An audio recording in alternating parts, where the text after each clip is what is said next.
다니엘서 5장 5절에서 24절의 주제는 하나님이 세우신 권력의 존재 이유에 대해서 기록하고 있습니다. 제가 다니엘서 5장을 읽었는데요. 이 다니엘서 5장을 보면서 우리가 생각할 것은 참 이야기 같다 이런 생각을 많이 할 수 있을 겁니다. 왜냐하면 절도 이렇게 좀 길어요. 한 절이 23절 같은 경우는 한 거의 제가 가지고 있는 성경으로 한 10줄 정도 이렇게 될 정도로, 그래서 옛날 할아버지가 들려주던 이야기 아니면 조선시대 조선 야사 뭐 이런 의미, 그 다음에 삼국사기, 삼국유사 이런 개념을 가지고 이 다니엘서를 읽으면 아주 이해가 쉽습니다. 그때 이런 일이 있었구나. 그리고 역사적인 사건을 배경으로 해서 다니엘서가 기록되어 있었기 때문에 우리는 이 다니엘서 내용에서 우리가 취할 것, 우리가 생각할 것만 생각하면 되는데요.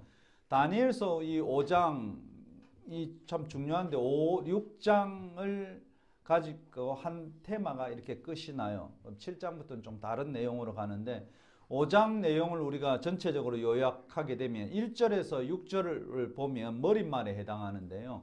처음에 이야기를 들어갈 때 어떻게 시작됐냐면 벨사살 왕이 여러 사람을 한 1000명 가까이 불러서 잔치를 베풉니다. 근데 이 잔치 베푸는 데 있어서 가장 중요했던 사건은 뭐냐면 이스라엘에서 가져온 성전 그릇을 더럽힌 일이었습니다.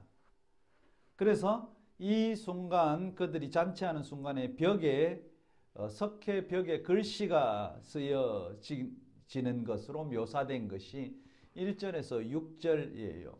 그래서 7절부터 9절을 보면 석회벽에 쓰인 글자의 수수께끼를 풀려는 첫 시도를 합니다. 누구든지 와가지고 이 수수께끼 거기에 쓰인 글은 메네메네 데겔 우 바르신이라는 그 글씨인데요. 이 글씨에 대한 뜻을 도저히 그 바벨론의 지혜자들이 해석할 수 없다. 이것은 5장 앞에 있는 내용들 두 가지 사건에 있는 내용하고 거의 똑같이 연결됩니다. 꿈꾼 내용도 이 바벨론의 지혜자들이 이해할 수 없었고, 또 두 번째도 마찬가지고, 두 번째 느부갓네살의 꿈도 이 바벨론의 지혜자들은 해석할 수 없었으나 다니엘, 하나님의 사람 다니엘은 해석할 수 있었다 란 내용이 앞에 묘사됐듯이 오늘 본문도 마찬가지입니다. 이 벽에 글씨가 쓰여 있는데 이 글씨를 도저히 바벨론 사람들은, 바벨론의 최고의 박사들은 그 뜻이 무엇인지 해석하는 데 실패를 하게 됩니다. 그리고 10절에서 12절에 보면 이 해석이 실패할 때에 이 왕비가 나타나는데, 이 왕비는 벨사살, 지금 현재의 왕의 왕비가 아니고 그 앞에 왕 느부갓네살 왕의 왕비입니다. 왜냐하면 여기 벨사살 왕은 벨사살과 느부갓네살의 이 족보를 따지게 되면 실제로 벨사살과 느부갓네살은 할아버지와 손자의 관계예요. 이 벨사살의 아버지는 나보니두스라는 왕입니다. 그래서 나보니두스의 아들 벨사살인데 여기서는 그냥 아버지의 개념으로 이 이야기에 쓰여져 있습니다. 그래서 느부갓네살의 아내 왕비가 와서 당신 할아버지가 계실 때에 이런 사람이 있었는데 그 사람을 데리고 와서 데리고 오면 이 뜻을 이해할 수 있을 것이다. 그래서 다니엘을 데리고 오게 되고 13절부터 28절까지 다니엘이 한 말들이 5장의 핵심을 이루고 29절에서 30절 임금이 죽는 사건을 통해서 바벨론 제국이 끝이 나고 31절에 페르시아의 왕국이 등장합니다. 우리가 세계사를 보게 되면 바벨론, 페르시아, 그리스 알렉산더 대왕, 이거는 뭐 우리가 세계사를 보면 알 수 있잖아요.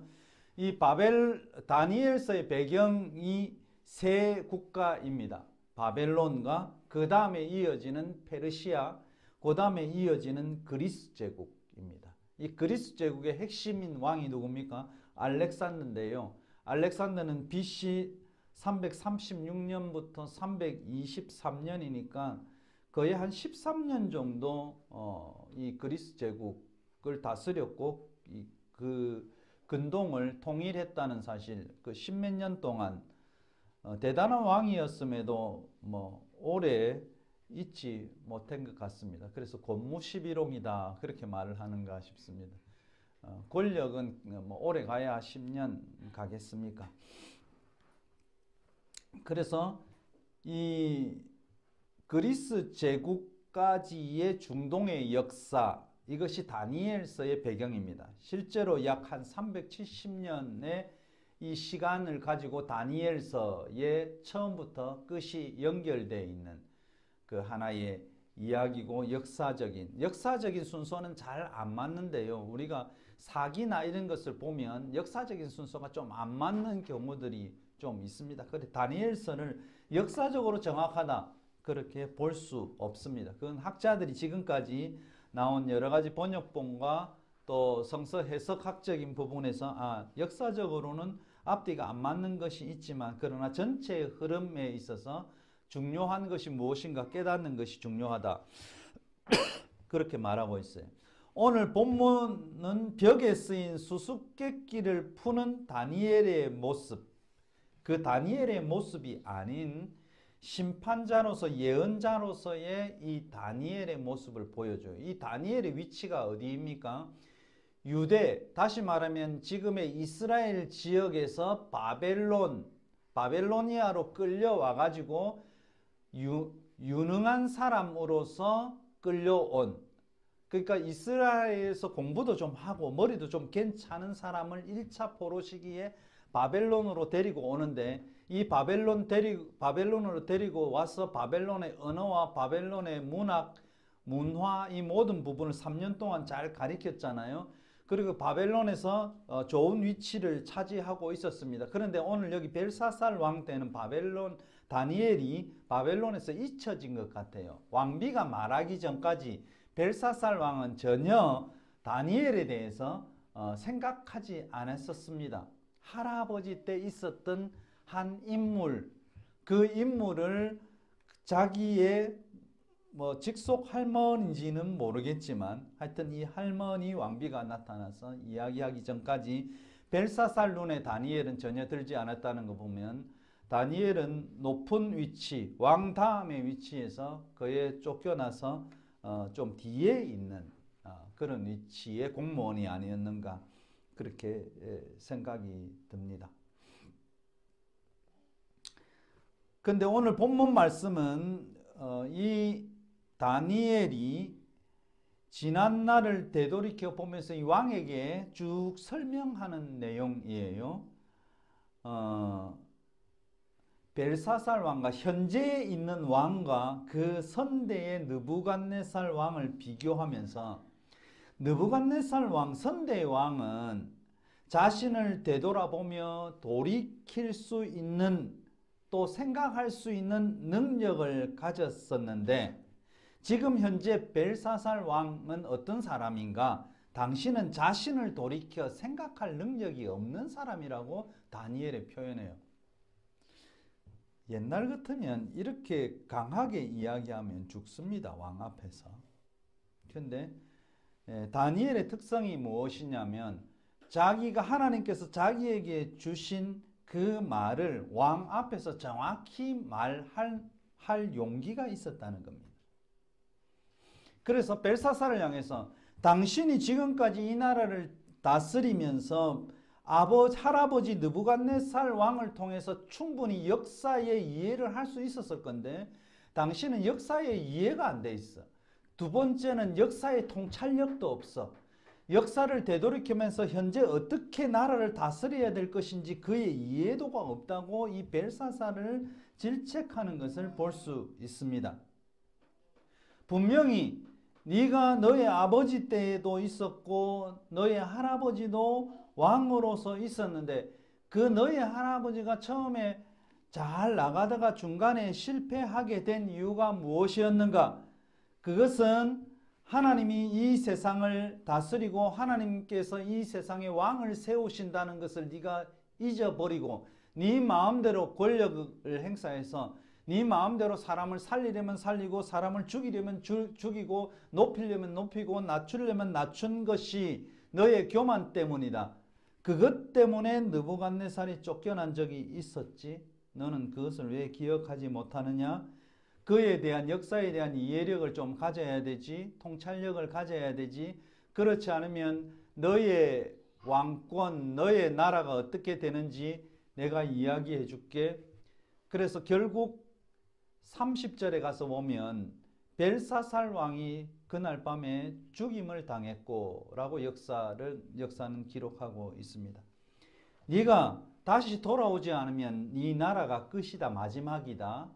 그래서 벨사살 왕, 실제는 나보니두스 때인데 나보니두스 때 이 바벨론이 멸망하게 됩니다. 그리고 그 다음에 페르시아가 들어서게 되는 그런 일이 있게 되고 31절은 페르시아의 다리오, 여기 메대 사람이라고 표현했는데 다리오 왕이 이 바벨론을 점령해서 페르시아의 시대가 오는 것이 31절입니다. 다시 말하면 왕이 제대로 이 나라를 겸손하게 다스리지 않고 있기 때문에 당신의 나라는 망할 것이다 라는 예언이 오늘의 이 말씀입니다. 이 수수께끼의 내용은 당신의 나라는 망합니다. 당신의 나라는 끝입니다. 당신은 곧 죽습니다. 라는 이야기입니다. 오늘날 이 권력자들에게 이런 말을 하면 곧 쫓겨나겠죠.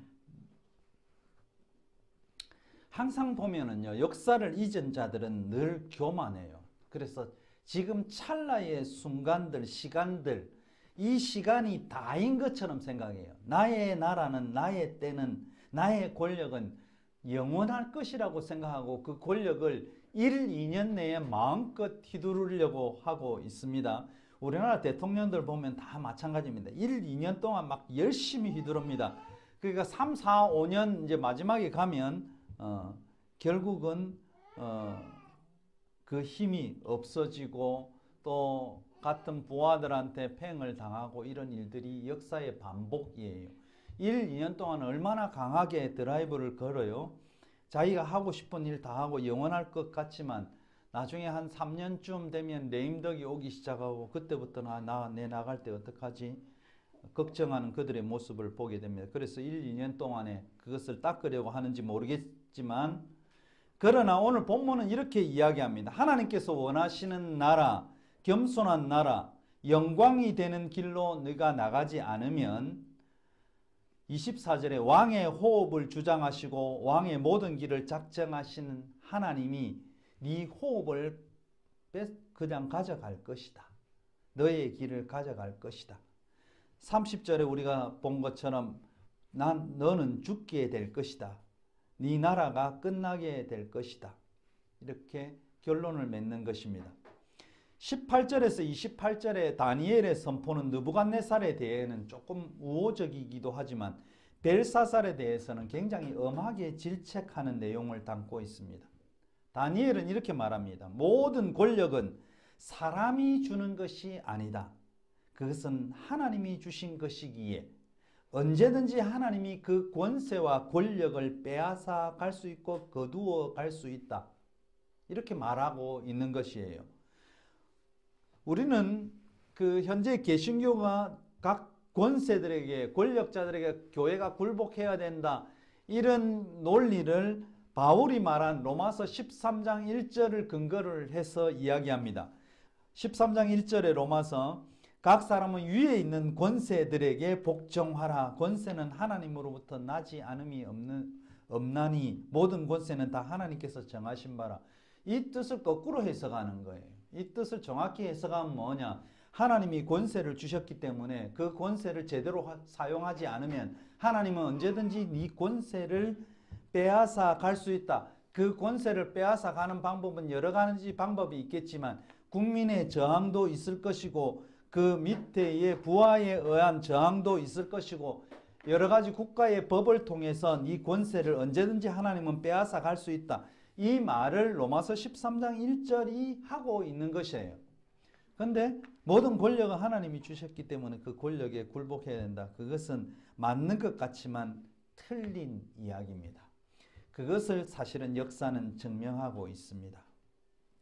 우리는 생각에 하나님이 계시면 지금 당장 이 부조리한 세상을 확 바꿔버리지 왜 이렇게 계속 시간을 끌고 가고 있는가?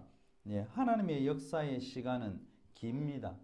앞으로 우리에게 주어진 시간도 있지만 앞으로 주어질 시간들도 하나님의 역사는 길다는 것이죠. 그래서 역사에서 교훈을 받으라 이 말은 과거를 항상 보면 그 과거를 토대로 미래를 우리는 충분히 볼 수 있다는 것입니다. 그래서 겸손하라는 것입니다. 성경은 특히 기독교는 모든 역사는 하나님이 주장하시는데 이 하나님이 주장하시는 역사는 인간의 교만을 통해서 그 역사 속에서 나라가 망하게 되고 겸손함과 하나님의 순종함을 통해서 공의와 정의가 이루어지는 나라를 통해서 그 역사는 발전한다고 성서는 기록하고 있는 것입니다. 지금 우리가 이렇게 생각하듯이 고대 중동의 나라들도요, 왕권은 신이 주신 것이다. 그래서 왕권 신수설이 늘 있었습니다. 왕권은 신이 주신 것이다. 하늘이 내린 것이다. 우리나라도 그렇게 생각했잖아요. 그래서 이것의 논리를 기반으로 해가지고 왕권을 더욱 강화했고요. 왕권의 절대성 그리고 왕은 신과 동일하다. 그렇게 그들은 생각했었습니다.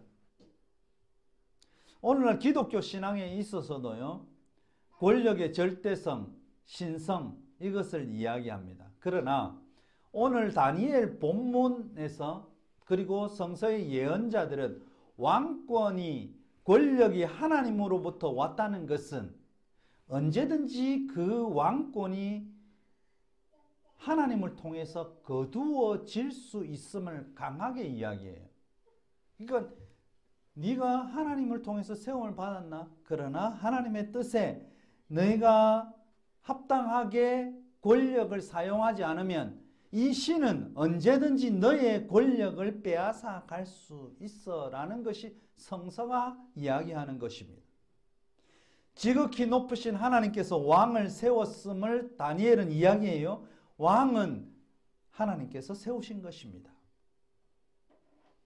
그리고 이 다니엘은 느부갓네살의 권력 행사를 이렇게 말합니다. 그가 원하면 사람을 죽일 수 있었습니다. 그런 권력을 가지고 있었고 그가 원하면 느부갓네살 왕이 원하면 사람을 살릴 수도 있었습니다.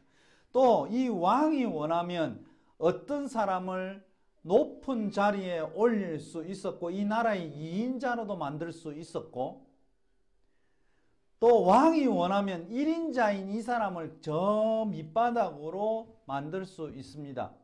우리나라의 역사도 보면 마찬가지잖아요. 왕권에 반대하면 유배도 당하게 되고 그리고 그 가족들이 노비로 전락하는 그런 일들이 우리나라 역사에 있는 것처럼 왕은 이런 권력을 가지고 있습니다. 그가 원하면 사람을 죽이고 그가 원하면 사람을 살리고 요새 우리 국민의힘에서 당대표를 뽑는 전당대회와 거의 비슷하잖아요. 대통령이 낙점한 사람은 사람을 대표로 뽑기 위해서 룰도 바꾸고 집단 린치를 통해서 출마를 포기하게 만들고 자신이 상황으로 앉고 싶어하는 그 마음 그런 것들이 21세기에도 버젓이 일어나는데 다니엘에 살고 있던 BC 500년대에 신라의 그 박혁거세가 아래서 태어난 그때도 똑같이 다니엘이 이런 이야기를 해요. BC 500년대에 왕이 겸손히 백성을 섬기지 않으면 백성을 잘 살게 하고 백성을 편안하게 하지 않으면 당신의 나라는 끝이 납니다. 이런 행동, 교만한 행동, 절대 권력으로서 자신의 위치를 가지고 있던 이 권력자의 말로는 나라를 빼앗기는 것으로 끝이 난다는 사실이 지금의 현실을 사실은 우리 돌아보게 합니다. 이런 원하면 사람을 죽이고 사람을 살리고 이런 못된 권력을 향해서 교회는 어떤 행동을 해야 할 것인가? 부정한 것을 향해서, 부조리한 것을 향해서 교회는 어때야 되는가, 그것을 보여주는 것이 제가 얼마 전에 읽은 책 중에 스트라우스 목사이며 교수가 쓴 역사의 그늘에 서서란 책이 있습니다. 이것은 나치 히틀러 시대에 독일 교회의 그 신학자들, 목사들이 어떤 설교를 했는데 그 중에 특히 히틀러에 반대했던 설교를 한 신학자들, 우리가 잘 알고 있는 독일의 유명한 신학자 칼 발트라는 사람이 있고요. 정강훈이 그 인용했던 본 헤퍼도 있고요. 루돌프 불트만이라는 유명한 신학자도 있습니다. 이 설교들이 이 책에 쓰여져 있는데요. 그가 이것을 편집한 이 스트라우스가 머릿말을 쓰면서 이렇게 이야기합니다. 그는 이것을 편집하면서 이런 생각이 떠올랐다고 이야기해요. 히틀러 치하에서 바르트, 보네포, 불트만은 나치 독일에서 청년으로 살면서, 청년 목사로 살면서 설교 시간에 무슨 말을 했을까? 이분이 이것을 편집할 때는 1970년대 목사의 일을 하고 있을 때인데 70년대 초 미국 남부에 살면서 설교하던 목사 시절이 그는 떠올랐고요. 그는 편안하게 설교할 수 있었지만 1970년대 미국에서 흑인들의 인권을 위해서 그가 어떤 설교를 했는가 아마 돌아봤을 겁니다. 히틀러의 그늘 아래서 설교한다는 것이 그들에게는 얼마나 위험한 일이었는지 심사숙고하기 시작했다고 서술하고 있습니다.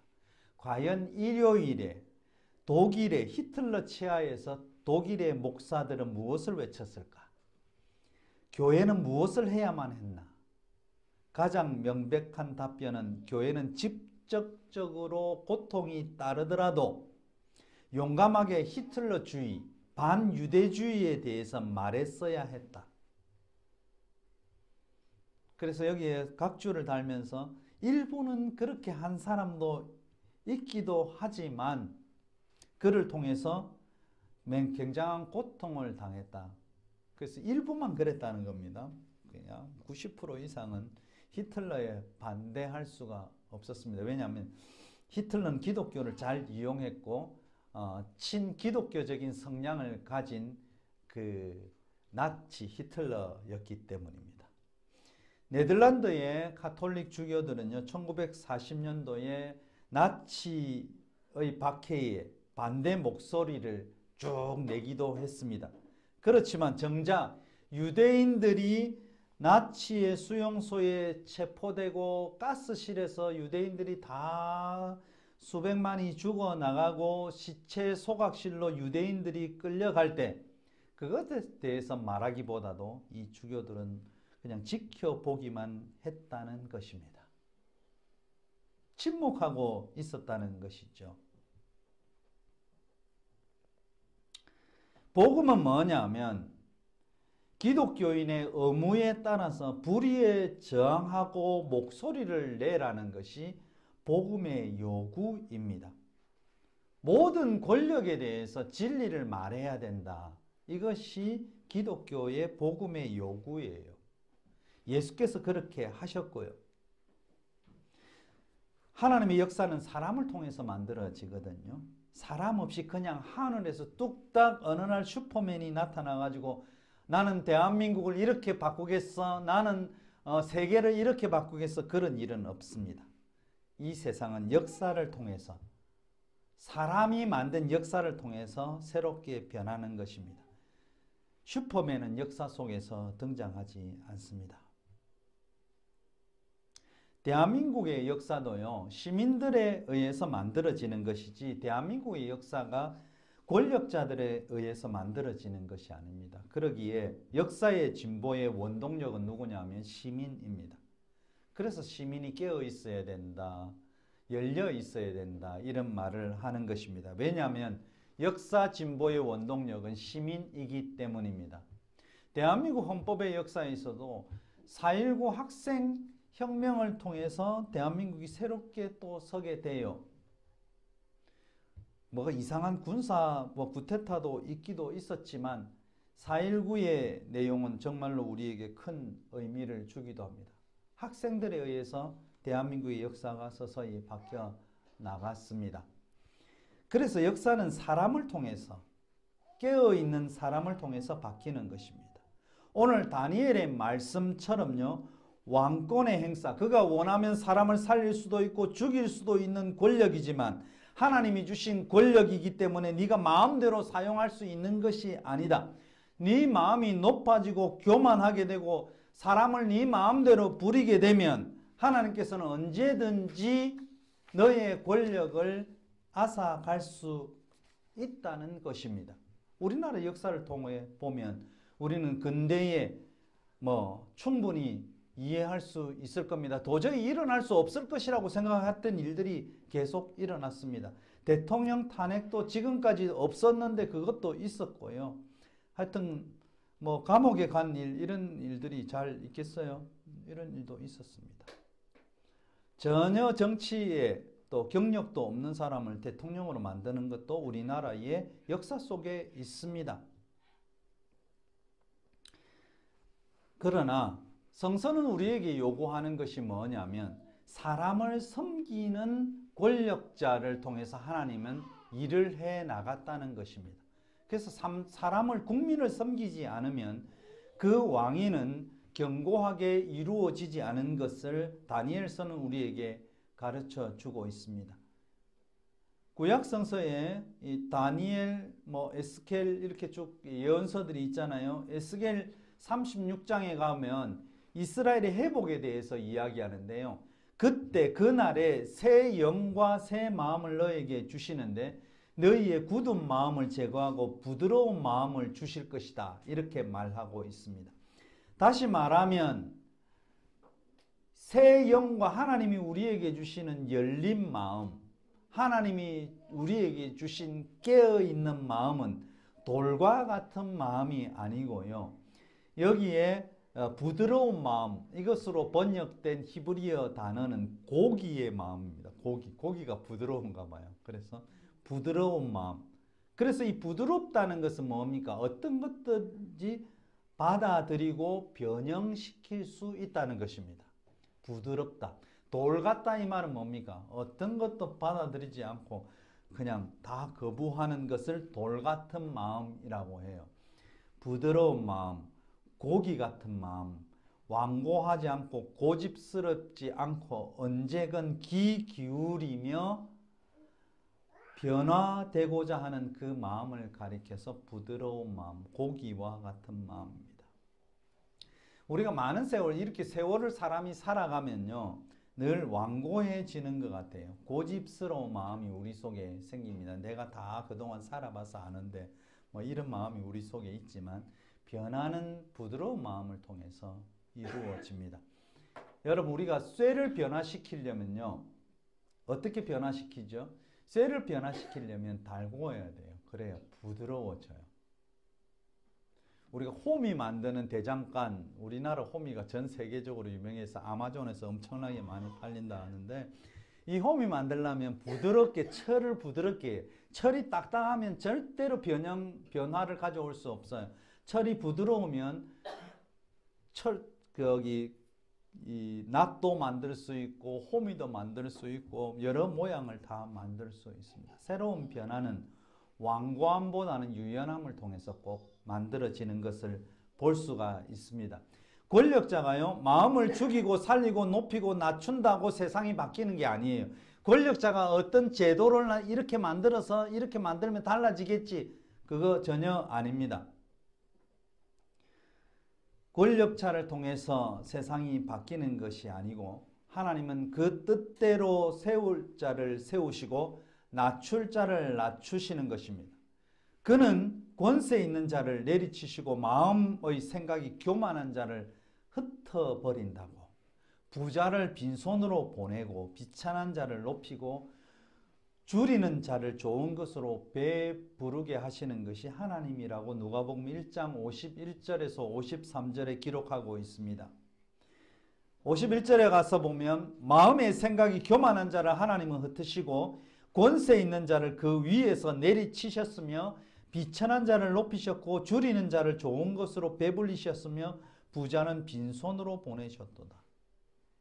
하나님께서 세우신 왕의 권세는 높은 것은 낮추고 낮은 것은 높이는 일을 해야 되는 것이 하나님이 세우신 권세입니다. 왕은 말 못하는 자와 모든 고독한 자를 송사를 위하여 입을 열어야 한다고 구약성서 잠언 31장 8절에 기록하고 있습니다. 다니엘은 느부갓네살에게 가난한 자를 긍휼히 여기는 공의를 행할 것을 권면했지만 느부갓네살 왕은 그렇게 행동하지 아니했습니다.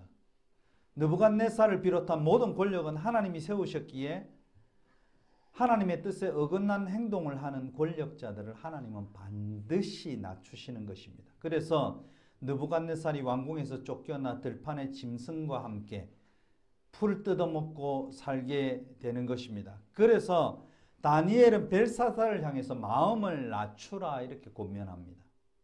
왕의 마음이 낮춘다는 것은 세상에서 낮추어진 이들, 낮은 자들과 마음을 같이 하는 것, 이것이 왕이 마음을 낮춘다는 것입니다.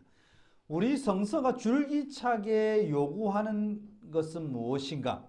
그것은 마음을 낮추고 겸손하라는 것이 성서가 줄기차게 요구하는 것입니다.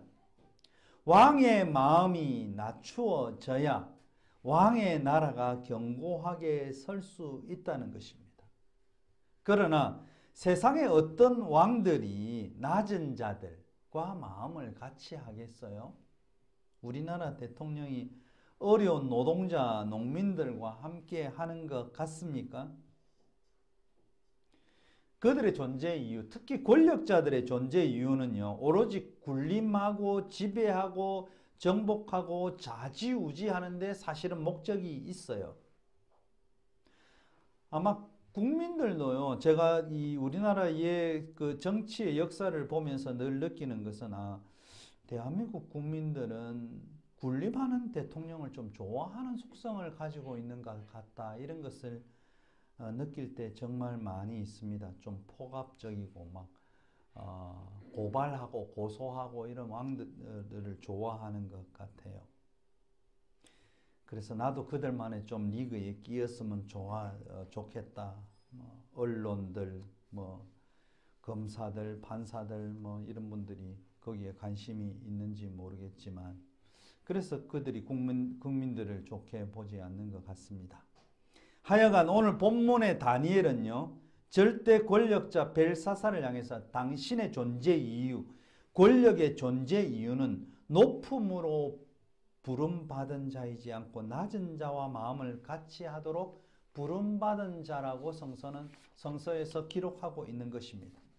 이 다니엘이 질책하고 가리키는 것은 권력의 존재 이유는 높음으로 군림하는 것이 아니고 수많은 사람을 모아 위세를 부리는 것도 아니고 보지도 듣지도 않는 자신의 욕망을 투영한 우상을 숭배하는 것도 아닌 오직 낮은 자와 마음을 같이 하고 가난한 자를 긍휼히 여기는 데 힘쓰는 것이 권력의 존재 이유라는 것입니다. 권력의 존재 이유가 뭔가? 낮은 자와 마음을 같이 하고 가난한 자를 긍휼히 여기는 데 힘쓰는 것이 권력의 존재 이유라고 다니엘서는 기록하고 있는 것이고 우리에게 가르쳐주고 있습니다.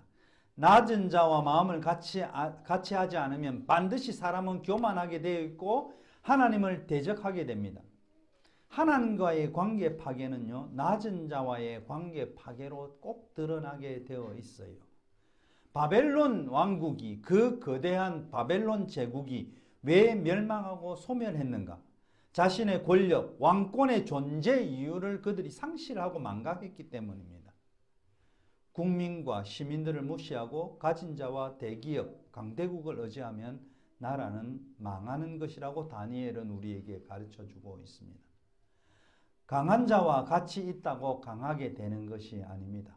약한 국민들, 연약한 국민들과 마음을 모아 하나가 되어야 나라가 건전하고 건강하게 되는 것이에요. 이 세상에 낙수 효과는 전혀 없습니다. 낙수 효과는 거짓말입니다. 하나님이 세우신 권력의 존재 이유, 왕권의 존재 이유는 낮은 자들, 백성을 섬기는 데 있고요. 백성을 불편하지 않게 만드는 데 있습니다. 세상을 고르게 하는 데 있다는 것이에요.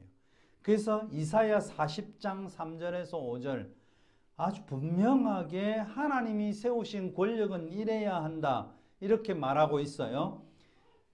3절 외치는 자의 소리여 이르되 골짜기마다 도두어지고 산마다 언덕마다 낮아지고 고르지 아니한 곳이 평탄하게 되며 험한 곳이 평지가 될 것이요 여호와의 영광이 나타나고 모든 육체가 그것을 함께 보리라. 이는 여호와의 입의 말씀이니라. 이렇게 기록하고 있습니다. 하나님이 세우신 권력의 존재 이유는 움푹 패인 삶의 골짜기를 메우는 데 사용되어야 하고 산과 언덕 같은 높은 세력과 교만한 세력이 낮아져서 사람을 섬기게 하며 평등하지 않고 불공평한 고르지 않는 곳을 고르게 하는 것, 이것이 하나님이 세우신 권력의 존재 이유라고 이사야 40장의 구약 성서의 위대한 선지자 이사야를 통해서 우리에게 말하고 있습니다. 스스로의 삶을 포기할 수밖에 없는 삶의 환경을 밀어버리고 평지처럼 만드는 평등 평화의 세상 만드는데 세상의 권력이 하나님이 세우신 절대 권력들이 사용되어져야 한다는 것입니다. 그러면 우리 기독교인들의 사명은 무엇인가?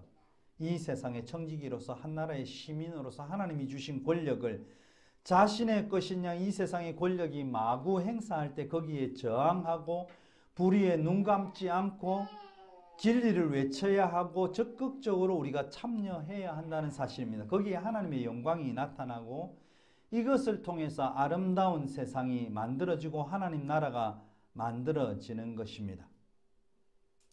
우리는 그리스도인으로서 세상을 사실은 섬기기 위해서 그리스도인들은 존재합니다. 두 번째는 우리 그리스도인은 하나님이 만들어주신 세상, 하나님이 주신 이 지구촌 내 환경을 잘 지켜야 하며 우리의 사명이 또한 있습니다. 부정과 부조리를 향해서 외쳐야 함도 우리의 사명입니다. 이 권력의 존재 이유, 하나님이 우리를 불러서 하나님의 백성이라고 이름 지었고 또 하나님의 나라에서 우리에게 해야 할 일들을 주신 이유, 우리를 축복하신 이유, 하나님의 자녀로 삼은 이유는 뭐냐면 이 왕들처럼 권력을 가지고 사람을 섬기라고 우리를 주신 것이에요. 섬기라는 거예요.